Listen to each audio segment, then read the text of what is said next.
নমস্কাৰ বন্ধু বান্ধৱীসকল, পুনৰ এবাৰ সকলোকে স্বাগতম জনাইছোঁ আন এটি জব ইনফৰ্মেটিভ ভিডিঅ'লৈ।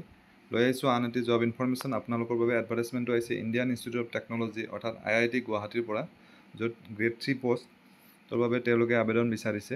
গতিকে ভিডিঅ'টো মিছ নকৰি শেষলৈ চালে গম পাব কি কোৱালিফিকেশ্যন বিচাৰিছে, দৰমহা কিমান হ'ব, কেনেকৈ এপ্লাই কৰিব লাগিব, গোটেই কথাখিনি ডিছকাছ কৰিম। ইনফৰ্মেটিভ যেন পালে লাইক আৰু শ্বেয়াৰ কৰিবলৈ নাপাহৰিব। যদি চেনেলটো ছাবস্ক্ৰাইব কৰা নাই তেনেহ'লে আজিয়ে কৰি ল'ব। এতিয়া আমি ডিটেইল এডভাৰটাইজমেণ্টটো চাইছোঁ।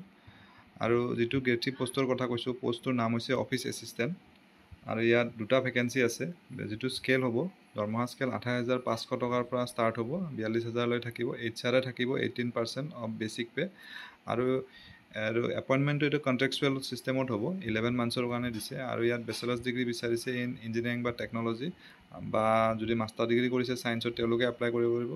নলেজ অফ IPR ইয়াতে ৰিলেটেড মেটাৰ্ছ বুলি দিছে। আৰু